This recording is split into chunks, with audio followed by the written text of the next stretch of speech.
अहम खबरों की न्यूज ब्रीफ में शुरुआत करेंगे डोडा से, जहां पे डोडा के पहाड़ी गांव शिवा के लोगों को पाइपलाइन से पानी की सप्लाई के लिए अभी लंबा इंतजार करना पड़ सकता है। इस गांव में फिलहाल पानी की सप्लाई टैंकरों के माध्यम से की जाएगी।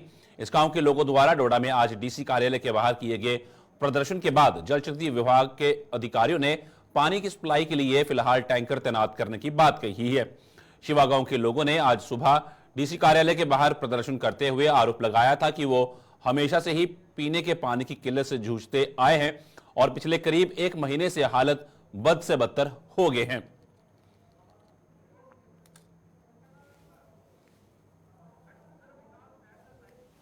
रुक करेंगे, हमारे साथ हमारे संवाददाता विकास मनहास डोडा से हमारे साथ जुड़ गए हैं।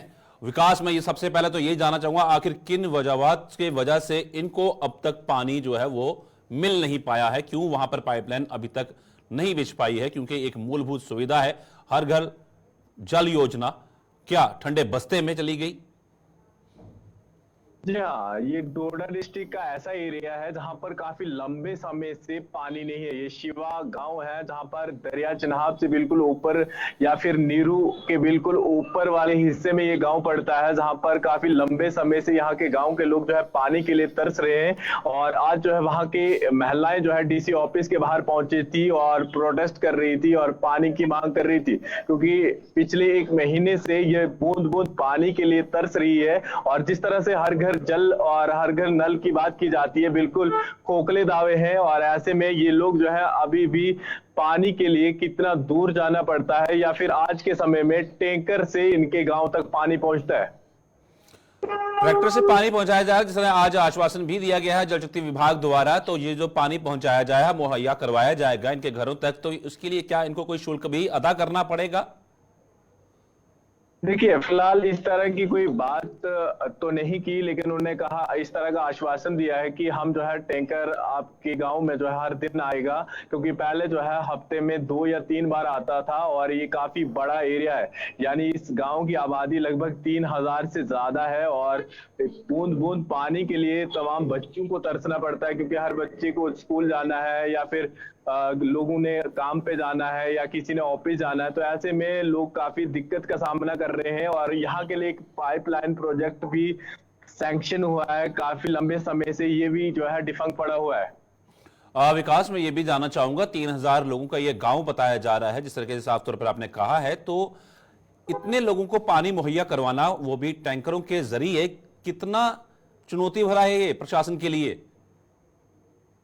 देखिए, काफी बड़ी चुनौती है, क्योंकि एक तो साफ सुथरा पानी लेके जाना है और फिर गांव में दूर दूर घर होते हैं। और ऐसे में एक्सियन जो डोडा के हैं, उन्होंने इस तरह का आश्वासन दिया कि हर घर के लिए जो है हम पानी 100 से 150 लीटर पानी जो है पर दिन दे देंगे, और हफ्ते में 3 से 4 बार जो है टैंकर उस एरिया में आएगा। लेकिन वहां के लोगों का बड़ा क्वेश्चन जो है यहाँ की एडमिनिस्ट्रेशन से यही है कि कम से कम पानी जो है हमें मिलना चाहिए। और ऐसे में जो माल मवेश है, उनको जो है हमें पानी पिलाने के लिए भी लगभग 2 या 3 किलोमीटर लेके जाना पड़ता है।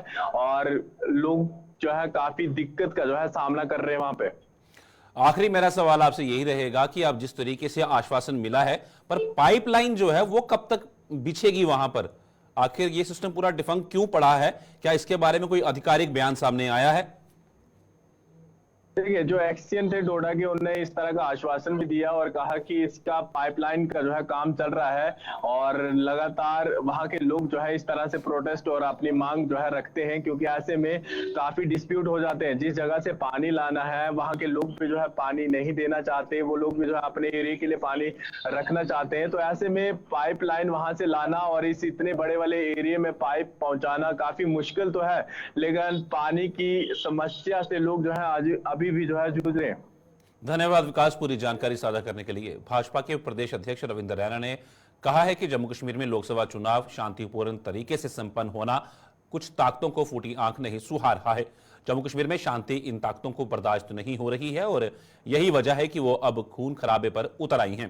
पुंछ में आज पार्टी नेताओं व कार्यकर्ताओं से बैठक करने के बाद भाजपा के प्रदेश अध्यक्ष रविंद्र रैना ने कहा कि अमन और जम्मू कश्मीर की अवाम के दुश्मनों के ये मंसूबे किसी भी सूरत में कामयाब नहीं होने दिए जाएंगे।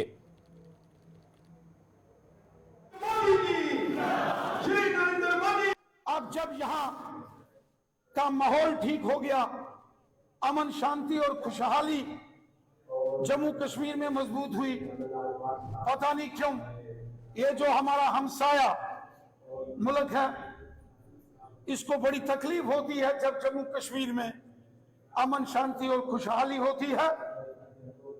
और यहां कुछ ऐसे अनासर हैं जो अमन के दुश्मन हैं, जो जम्मू कश्मीर की आवाम के दुश्मन हैं, जो जम्मू कश्मीर की खुशहाली के जो दुश्मन हैं।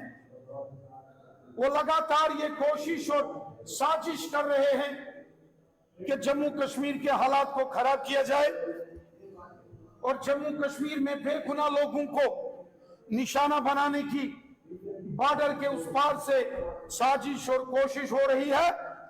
ये कोशिशें और ये साजिशें हम सब ने मिलकर एक होकर इन साजिशों का हमने पहले भी मुकाबला किया है, आगे भी इन साजिशों का हम मुकाबला करेंगे।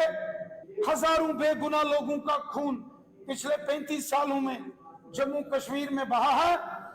अब और खून नहीं बहना चाहिए। ये बंदूक, ये गोलियां, ये ग्रेनेड, ये बेगुनाहों का खून बहाना ये ठीक नहीं है, ये गुनाह है। और ये कत्लेआम, ये साजिशें बंद होनी चाहिए। बंदूक किसी का भला नहीं कर सकती, गोलियां किसी का भला नहीं कर सकती। इसलिए इन साजिशों के खिलाफ हम सबको मिलकर एक हो। प्रदेश कांग्रेस द्वारा गठित की गई मैनिफेस्टो कमेटी लोगों को पेश आ रही समस्याओं का संज्ञान ले रही है। कांग्रेस के प्रदेश प्रवक्ता रविंदर शर्मा की अगुवाई में गठित की गई कमेटी के सदस्य लोगों द्वारा दी गई फीडबैक के आधार पर ही जम्मू कश्मीर में होने वाले विधानसभा चुनावों के लिए अपना घोषणा पत्र तैयार करेगी। कांग्रेस के कार्यकारी अध्यक्ष रमन भल्ला ने आरोप लगाया है कि मौजूदा समय में लोग कई दुश्वारियों से जूझ रहे हैं, जिसके लिए सरकार जिम्मेदार है। लोगों से फीडबैक ली जा रही है, जिसके जरिए घोषणा पत्र तैयार कर कांग्रेस पार्टी चुनावी मैदान में उतरेगी। 10 साल से अनदेखी होती रही और आज मैनिफेस्टो कमेटी जिसको हेड कर रहे हैं रविंदर शर्मा जी, तमाम डिफरेंट एरिया के डिफरेंट सेक्शंस के लोग मुलाकात करने के लिए आए हैं ताकि उनकी जो प्रॉब्लम है वो हम मैनिफेस्टो में दर्ज यहाँ पर कर पाएँ। रेफ्यूजियों का बहुत बड़ा मुद्दा है, उनको बैलेंस पेमेंट नहीं मिली। पंचायतों में नरेगा की लाइबिलिटी का कहीं पे प्रावधान हमें बजट में भी देखने को नहीं मिला। नौजवानों के लिए रोजगार का कहीं व्यवस्था नहीं। हेल्थ इंफ्रास्ट्रक्चर जो है वो चरमरा सा गया। और आज आए दिन जो नए फरमान यहाँ पे निकलते हैं, हमारी ज़मीनें जिस ढंग से नए फरमान यहाँ पे आते हैं और बाहर के लोगों को दी जा रही हैं, व्यवस्था करने की ज़रूरत थी, पॉलिसी बनाने की ज़रूरत थी ताकि यहाँ का लोकल लोग जो भी इच्छुक यहाँ पे हो वो यहाँ पे भी उसका इस्तेमाल यहाँ पे कर पाए। बहुत सारी ऐसे मुद्दे थे जिसको रविंदर शर्मा जी ने उभारा। मैं समझता हूँ लॉ एंड ऑर्डर से लेके जम्मू कश्मीर की आवाम की बेसिक नीड्स को, उस सब की प्रोजेक्शन आपके प्रेस वार्ता के माध्यम से की जा रही है और आपका ध्यान भी उसकी तरफ आकर्षित यहाँ पे हो ताकि गूंगी बैंगी सरकार इसकी तरफ ध्यान आकर्षित करे और लोगों के बेहतरी के लिए। पूर्व एमएलसी विक्रम रंधावा ने वेस्ट पाकिस्तानी रेफ्यूजियों को जमीनों के मालिकाना हक देने के लिए सरकार का आभार जताया है। विक्रम रंधावा ने कहा कि सरकार ने इन लोगों को जमीनों के मालिकाना हक देकर उन्हें बड़ी राहत पहुंचाई है, जिसके लिए वे प्रधानमंत्री नरेंद्र मोदी के साथ साथ उपराज्यपाल मनोज सिन्हा और प्रशासन के आभारी हैं। जम्मू में आज एक प्रेस कॉन्फ्रेंस के दौरान उन्होंने सरकार को इसके लिए तहे दिल से शुक्रिया कहते हुए उम्मीद जताई कि इन रेफ्यूजियों की अन्य मांगों को भी जल्द समाधान करना चाहिए। हर परिवार तीर जो वो तस्कर से निकलना था वो एलजी साहब ने निकाला है। उसके लिए देश के प्रधानमंत्री श्रीमान नरेंद्र मोदी जी का, गृह मंत्री श्रीमान अमित शाह जी का और हमारे ऑनरेबल एलजी श्रीमान मनोज सिन्हा जी का भी हम आभार व्यक्त करते हैं कि आपने वेस्ट पाकिस्तानी रिफ्यूजीज के सिर पे जो तलवार लटक रही थी पिछले 60 वर्षों से, उससे उनको निजात दिलाई है। ये बड़े ऐसे बातें हैं जो पब्लिक डोमेन में लोगों को इफेक्ट करती थी, हर परिवार इससे इफेक्टिव था।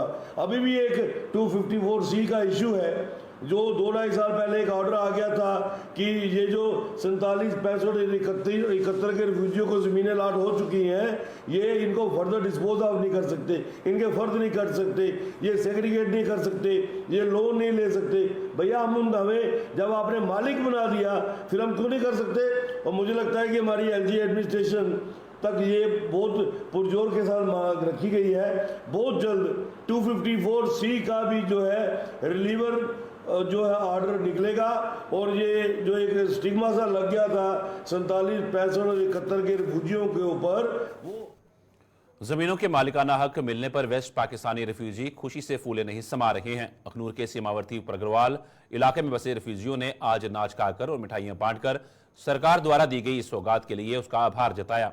उन्होंने बताया कि वो पिछले कई दशकों से अपने हक और इंसाफ की लड़ाई लड़ रहे थे और भारतीय जनता पार्टी ने आखिरकार उनकी मुंह मांगी मुराद पूरी कर दी है।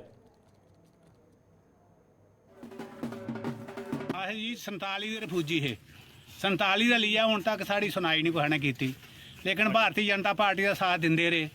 अज साड़ी सुनाई हुई अस इन्नी खुशी बिच हाँ कि कोई हिसाब नहीं इस खुशी का। ब्याह शादियां भी कीतियां लेकिन इन्नी खुशी नहीं हुई जिन्नी असें ये हक मिलने की हुई है।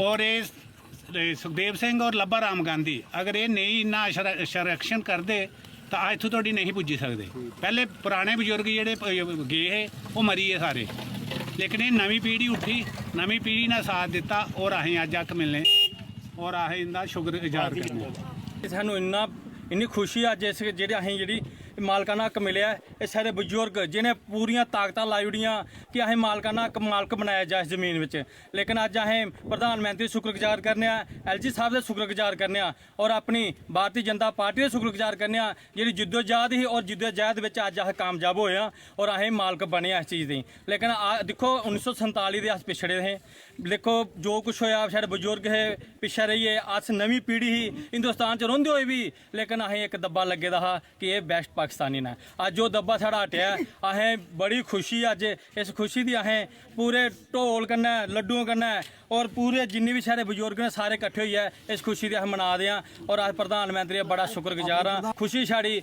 2 नहीं 4 गुना ज़्यादा करी ओड़ी है। अस भारतीय जनता पार्टी का फिर भी दिल दी गहराइयां करना इनका शुक्रिया अदा करने कि जो सानू मालकाना हक मिले। मैं इन्ना बोलते हुए अपनी बानी रमान देना। कश्मीरी पंडितों के संगठन पनून कश्मीर ने सरकार के उन दावों पर सवालिया निशान लगाए हैं जिनमें अलगाववाद और आतंकवाद के इकोसिस्टम को खत्म करने की बात की जा रही है। पनून कश्मीर ने जमात-ए-इस्लाम और सरकार के बीच बातचीत की अटकलों का हवाला देते हुए कहा कि सरकार अलगाववाद का मुकाबला करने वालों को प्रोत्साहन देने के बजाय अलगाववाद को बढ़ावा देने वालों को लीडर बनाने की फिराक में है, जिससे यह साफ हो गया है कि सरकार की नीतियों में ही खोट है। पनून कश्मीर के अध्यक्ष डॉक्टर अजय चुरंगू ने जम्मू में आज एक प्रेस कॉन्फ्रेंस के दौरान यह आरोप लगाए।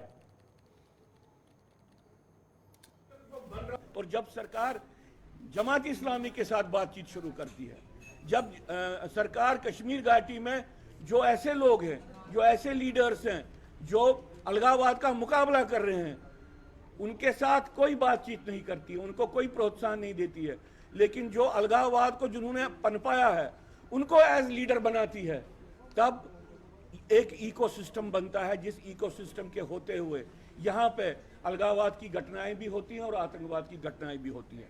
तभी हम आज आपके माध्यम से सरकार को ये कहना चाहते हैं कि भाई आपकी पॉलिसीज में ऐसी पॉलिसीज हैं जो सबवर्सिव पॉलिसीज हैं, जो खुद ही अपना आंतरिक विघटन करती हैं, जिनके कारण अंदर अलगाववादी तत्व और आतंकवादी तत्व पोषित होते हैं। उन सारी पॉलिसीज को आप उनका पुनराकलन करके उनको तर्क कर दीजिए, उनको छोड़ दीजिए। अगर आप ऐसा नहीं करेंगे, आपकी ये बात कहना कि इकोसिस्टम खत्म हो जाएगा। जम्मू सहित संभाग के कुछ अन्य जिलों में झमाझम बारिश से तापमान काफी हद तक गिर गया। बारिश से लोगों का आम जन जीवन भले ही प्रभावित हुआ, लेकिन गर्मी और उमस से भी उन्हें फिलहाल छुटकारा मिल गया।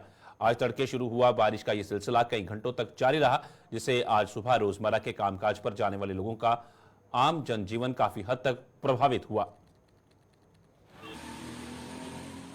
जी बिल्कुल, आज प्रभु श्री राम की बहुत कृपा है लोगों पर और बहुत ही ज़बरदस्त मौसम, जो बारिश इतनी हुई है यहाँ पे। और पिछले दिनों से आप देख रहे हैं लगातार यहाँ पे इतनी बुरी हालत थी, गर्मी जो इतनी थी, ऐसे ह्यूमिडिटी। मानसून की बारिश लोगों को राहत देने के साथ साथ कई जगहों पर आफत भी साबित हुई है। जम्मू व इसके आसपास के कुछ इलाकों में बारिश ने भारी तबाही मचाई। शहर के जीवन नगर इलाके में बारिश का पानी लोगों के घरों में घुसने से उन्हें नुकसान उठाना पड़ा और वो प्रशासन पर बद इंतजामी का आरोप लगाते हुए सड़कों पर उतर आए। लोगों ने सड़क मार्ग जाम कर प्रशासन के खिलाफ जोरदार नारेबाजी की। प्रदर्शन की सूचना मिलने पर प्रशासन के अधिकारी भी मौके पर पहुंच गए। दरअसल इस इलाके में एक नाला ओवरफ्लो होने से पानी लोगों के घरों में घुस गया, जिससे उनका गुस्सा 7वें आसमान पर जा पहुंचा। रोड पे है, इसके पहले हम डिबकॉम के पास, डीसी के पास, तहसीलदार के पास, सबके पास एप्लीकेशंस लेके गए, हमारा मसला हल नहीं हुआ। अब हार के मतलब हमारे पास कोई रहा ही नहीं कोई रास्ता, इसलिए हमने आज हमें भी पता कि हमारे साथ और भी लोग परेशान, पर हमें बताया नहीं है कि हम क्या करें। इसके अलावा हमारे पास कोई है भी नहीं ना चारा। आज ये भी परेशान होकर पुलिस भी आई है, पहले नहीं किसी ने आके पूछा, एक बार भी नहीं पुलिस आके देखती कि लोगों के घरों में क्या हालत है, खाना कैसे बनाना है, पूरे बर्तनों के बीच गार है, कितना गंदा नाला है, कहाँ से आता है नाला, क्या करेंगे, कितनी बार बर्तनों को बाहर फेंकेंगे, कितनी बार बिस्तर को बाहर फेंकेंगे, ये लोग हमें आके खरीद के देंगे। क्या हालत है, गवर्नमेंट ने क्या हालत हमारे लोगों के बना दी है, तो ऊपर से ये हालात। पहले इन्होंने कहा था पीर बाबे की समस्या है, जो पुल था वो नहीं तड़ाया, पीर बाबा तड़ाया इन्होंने। अब पानी क्यों आया अंदर, ये सिफारिश चली थी उस वक्त, फ्रंट से भी आया पानी और इससे ज्यादा आया है। सभी नाले ने यहाँ पे डाले हुए हैं, क्योंकि बठिंडी का, चौवादी का 5-7 नाले ने यहाँ पे डाइवर्ट किए हुए हैं। तो जब बारिश यहाँ पे थोड़ी सी होती है, पीछे बारिश होती है, सबसे ज्यादा हम कहाँ क्या कर सकते हैं उस टाइम। जम्मू के साथ साथ सूबे के अन्य जिलों में बारिश के कारण नदी नाले उफान पर आ गए हैं। राजौरी जिले में भी कुछ ऐसी ही हालत बने हुए हैं, जिसके चलते प्रशासन ने लोगों से बाढ़ थमने तक नदी नालों का रुख न करने का आह्वान किया है। जिला राजौरी के पहाड़ी और मैदानी इलाकों में दौरान शब से हो रही मूसलाधार बारिश और बारिश के बाद नदी नालों के पानी के बहाव में काफ़ी इजाफा, और इजाफे को देखते हुए जिला इंतजामिया राजौरी की तरफ से एक एडवाइजरी जारी की गई है, जिसमें लोगों से अपील की गई है कि वो नदी नालों का रुख न करें। वहीं आज सुबह भी हमने देखा कि NDRF की टीमें भी राजौरी के इन मुख्तलिफ इलाकों में देखने को मिल रही थी। खास करके राजौरी की इस इलाके की अगर बात करें, शहर के बीचों बीच की सीधी तस्वीरें मैं आपको दिखा रहा हूँ, और ये तस्वीरें राजौरी शहर के बीचों बीच की नदी की हैं, जिसके दोनों तरफ आबादी घनी है और उसके साथ साथ नदी के साथ बिल्कुल झोंपड़पट्टी भी काफ़ी है, जिसको देखते हुए इंतजामिया ने आज सुबह ही ये ऐलान किया है कि लोग नदी नालों का रुख ना करें। उसके साथ साथ इंतजामिया की तरफ से लोगों से अपील के साथ कुछ नंबरात जारी किए गए हैं कि अगर कोई भी परेशानी होती है तो वो इन नंबरों पर रब्ता करें। हालांकि इंतजामिया की तरफ से कई रोज से एडवाइजरी जारी की गई है। उसकी वजह यह है कि राजौरी में हर बरसात में जानी व माली नुकसान बहुत ज़्यादा होता है, जिसको देखते हुए इंतजामिया ने इस बार पहले ही कमर कस लिया। वहीं आज सुबह NDRF की टीमों की तरफ से भी राजौरी के अंदर ऐलान किया गया कि लोग नदी नालों का रुख ना करें। राउत सुदन के साथ जमशेद मलिक। भारी बारिश के कारण पस्सियां गिरने से रियासी शिवखोड़ी सड़क मार्ग भी कुछ समय के लिए बंद हो गया। सड़क मार्ग बंद होने की सूचना मिलते ही प्रशासन के अधिकारी अपने अमले के साथ मौके पर पहुंचे और सड़क मार्ग से मलबा हटाकर इसे यातायात के लिए खुलवा दिया गया। अधिकारियों ने बताया कि मौसम बिगड़ने के मद्देनजर PWD के एक अमले की यहां 24 घंटे तैनाती की गई है, ताकि पस्सियां गिरने पर सड़क मार्ग तुरंत साफ किया जा सके।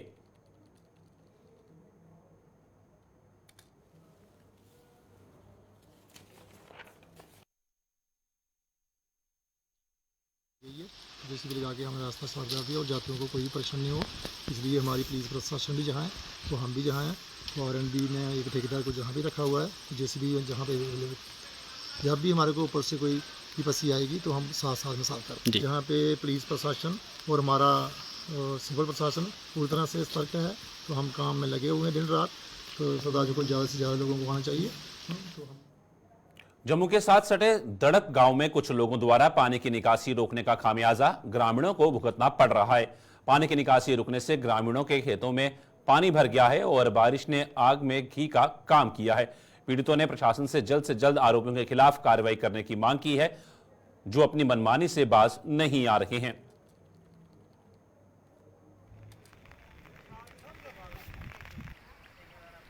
ਇਹ 15-20 ਦਿਨ ਦਾ ਇੱਕ ਮਸਲਾ ਬਣਿਆ, ਇਹਨਾਂ ਨੇ ਪੈਪਾਂ ਬੰਦ ਕਰਤੀਆਂ ਸੀ। ਫਿਰ ਅਸੀਂ ਇਹਨਾਂ ਨੂੰ ਆਗੇ ਕਮੇਟੀ ਨੇ ਮੈਂ ਆਗੇ ਸਮਝਾਇਆ ਵੀ ਇੱਕ ਪੈਪ ਤੁਸੀਂ ਖੋਲ ਦਿਓ, ਪਾਣੀ ਜਾਣ ਦਿਓ। ਇਹਨਾਂ ਦੀ ਮੁੰਜੀ ਲੱਗੀ, ਇੱਥੇ ਮੁੰਜੀ ਸੜ ਗਈ ਹੈ। ਇਹਨਾਂ ਨੇ ਪੈਪਾਂ ਖੋਲ੍ਹਣੀਆਂ ਨਹੀਂ ਖੋਲ੍ਹੀਆਂ। ਫਿਰ ਵੀ ਇਹਨਾਂ ਨੂੰ ਪੁਲਿਸ ਚੌਕੀ ਅਫਸਰ ਨੇ ਚੌਕੀ ਬੁਲਾਏ, ਉਹਨਾਂ ਨੇ ਕਿਹਾ ਵੀ ਤੁਸੀਂ ਇਹ ਪੈਪਾਂ ਖੋਲੋ, ਨਹੀਂ ਤਾਂ ਤੁਹਾਡੇ ਤੇ ਪਰਚਾ ਲੱਗ ਜਾਣਾ। ਇਹਨਾਂ ਨੇ ਆ ਕੇ ਇੱਕ ਭਰਾ ਨੇ ਪੈਪ ਖੋਲ੍ਹਤੀ, ਇੱਕ ਨੇ ਖੋਲ੍ਹੀ ਨਹੀਂ। ਉਹਨੇ ਥੋੜ੍ਹੀ ਜਿਹੀ ਖੋਲ੍ਹੀ ਹੈ। ਅੱਜ ਸਵੇਰੇ ਵੀ ਮੈਂ ਉਹਨੂੰ ਫੋਨ ਕੀਤਾ, ਮੈਂ ਕਿਹਾ ਪੈਪ ਖੋਲ੍ਹ ਦਿਓ। ਉਹ ਕਹਿੰਦਾ ਮੈਂ ਜਿੰਨੀ ਖੋਲ੍ਹਣੀ ਖੋਲ੍ਹ ਛੱਡੀ ਹੈ। ਮੈਂ ਸਰਕਾਰ ਅੱਗੇ ਇਹੋ ਅਪੀਲ ਕਰਨਾ ਕਿ ਇਹ ਜਿਹੜੇ ਗਰੀਬ ਜ਼ਿਮੀਂਦਾਰ ਆ, ਜਿੰਦੀ ਇਹ ਮੁੰਜੀ ਸੜ ਗਈ ਹੈ, ਇਹ ਕੋਈ 15-20 ਘਰਾਂ ਦੀ, ਇਹਨਾਂ ਦੇ ਕੌਣ ਜ਼ਿੰਮੇਵਾਰ ਹੈ, ਆਪਣੇ ਬੱਚਿਆਂ ਨੂੰ ਰੋਟੀ ਕਿੱਥੋਂ ਖਿਲਾਣਗੇ।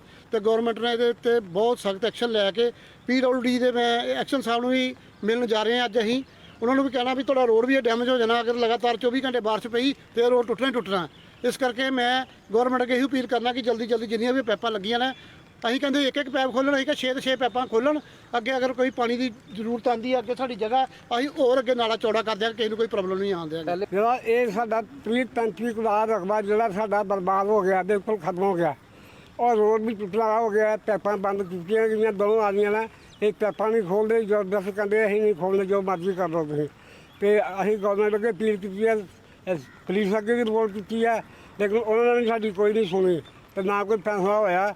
ਤੇ ਸਾਡਾ ਮਿਹਰਬਾਨੀ ਕਰਕੇ ਇਹ ਜਿਹੜੀ ਸਾਡੀ ਜ਼ਮੀਨ ਦਾ ਕੋਈ ਹੱਲ ਕੱਢਿਆ ਜਾਏ ਔਰ ਸਾਡੀ ਮਤਲਬ ਸੁਣਾਈ ਹੋਣੀ ਚਾਹੀਦੀ ਹੈ। ਸਾਡੀ ਇਹ ਅਪੀਲ ਹੈ, ਅਸੀਂ ਇਹ ਅਪੀਲ ਕਰਨਾ ਚਾਹੁੰਦੇ ਹਾਂ ਕਿ ਜਿਹੜੀ ਇਹ ਜ਼ਮੀਨ ਦਾ ਰਕਬਾ ਸਾਡਾ ਖਰਾਬ ਹੋ ਗਿਆ, ਇਹਦਾ ਬੰਦੋਬਸਤ ਕੀਤਾ ਜਾਏ ਔਰ ਪੈਪਾਂ ਖੋਲ੍ਹੀਆਂ ਜਾਣ। 2 ਘਰਾਂ ਨੇ ਪੈਪਾਂ ਗੌਰਮੈਂਟ ਦੀਆਂ PWD ਦੀਆਂ ਲੱਗੀਆਂ 50 ਸਾਲ ਹੋ ਗਿਆ ਲੱਗਿਆ। ਰੋਡ ਦੇ ਥੱਲੇ ਪੈਪਾਂ ਲੱਗੀਆਂ ਨੇ। ਅਗਰ ਅੱਜ ਪਾਣੀ ਬੰਦ ਨਹੀਂ ਕਰਨ, ਇਹ ਬੰਦ ਕੀਤਾ ਇਹਨਾਂ ਨੇ, ਰੋਡ ਟੁੱਟਣ ਦੀ ਵੀ ਭਾਵਨਾ ਹੋ ਚੁੱਕੀ ਹੈ। ਮਤਲਬ ਅਸੀਂ 15 ਦਿਨ ਹੋਇਆ ਐਪਲੀਕੇਸ਼ਨ ਦਿੱਤੀ ਚੌਕੀ ਅਫਸਰ ਨੂੰ, ਅੱਜ ਤੱਕ ਕੋਈ ਕਾਰਵਾਈ ਨਹੀਂ ਹੋਈ। ਇਹਨਾਂ ਨੂੰ ਸਮਝਾਇਆ ਉਹਨਾਂ ਨੇ ਬਹੁਤ, ਲੇਕਿਨ ਅੱਗੇ ਮਾਰ ਨੂੰ ਆ ਜਾਂਦੇ ਨੇ। ਕਿਹਦਾ ਨਾਂ ਲੈਣਾ ਚਾਹੁੰਦੇ ਤੁਸੀਂ? ਸੂਬੇਦਾਰ ਸੁਖਵੀਰ ਸਿੰਘ ਸਾਨਾ ਪ੍ਰੀਤਮ ਸਿੰਘ, ਦਲਗੀਰ ਸਿੰਘ ਸਾਨਾ ਪ੍ਰੀਤਮ ਸਿੰਘ, ਦੋਨਾਂ ਨੇ ਪੈਪਾਂ ਜਿਹੜੀਆਂ 6 ਪੈਪਾਂ ਬੰਦ ਕਰ ਰੱਖੀਆਂ ਨੇ। 6 ਪੈਪਾਂ ਲੱਗੀਆਂ ਨੇ, ਪਹਿਲੇ ਪੈਪਾਂ ਬੰਦ ਕੀਤੀਆਂ ਮਤਲਬ 2 ਪੈਪਾਂ ਗਿਣਤੀਆਂ ਦਲਗੀਰ ਸਿੰਘ ਨੇ, ਸਾਨਾ ਪ੍ਰੀਤਮ ਸਿੰਘ ਨੇ। ਉਹਦੇ ਬਾਅਦ ਸੁਖਵੀਰ ਸਿੰਘ ਨੇ ਦੋਨੋਂ ਪੈਪਾਂ ਆਪਣੀਆਂ ਬੰਦ ਕਰਤੀਆਂ। ਉਹਦੇ ਬਾਅਦ ਫਿਰ दलगीर सिंह ने भी दोनों पैपा बंद कर दिया, 4 पैपा बंद करके दिए। पुंछ जिले की तहसील मंडी के सतेरा चौक पर आज पेश आए हादसे में पति पत्नी गंभीर रूप से घायल हो गए। घायलों की पहचान फैज मोहम्मद और उसकी पत्नी सिद्दीका के रूप में की गई है, जिन्हें इलाज के लिए पुंछ के जिला अस्पताल में भर्ती करवाया गया है। ये दोनों एक दुकान के बाहर बैठे हुए थे कि तभी वहां से गुजर रहे एक वाहन ने इन्हें अपनी चपेट में ले लिया। सुबह 9:30 के करीब मुझे वहाँ से किसी ने फ़ोन किया कि यहाँ साथरा चौक में एक एल्डरली कपल वो बैठे हुए थे और किसी गाड़ी ने उसको हिट किया है। तो चलो उसी वक्त हमारा इमरजेंसी स्टाफ भी अलर्ट हो गया, दोनों को लेकर आए हैं।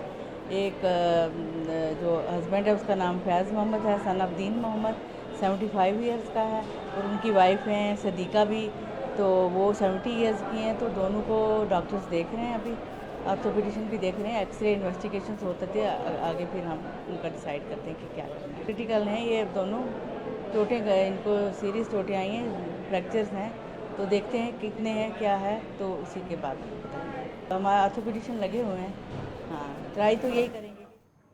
केंद्र सरकार द्वारा राज्यपाल या फिर उपराज्यपाल को कई और ताकतें देने और जम्मू सूबे में पनप रहे आतंकवाद सहित कई अन्य मुद्दों के विरोध में कांग्रेस पार्टी की रियासी इकाई ने आज प्रदर्शन किया। कांग्रेस ने एक सरकार के खिलाफ रोष रैली निकाली और भाजपा के खिलाफ जमकर नारेबाजी की। क्या कहना है कांग्रेस नेताओं का, आइए आपको बताते हैं।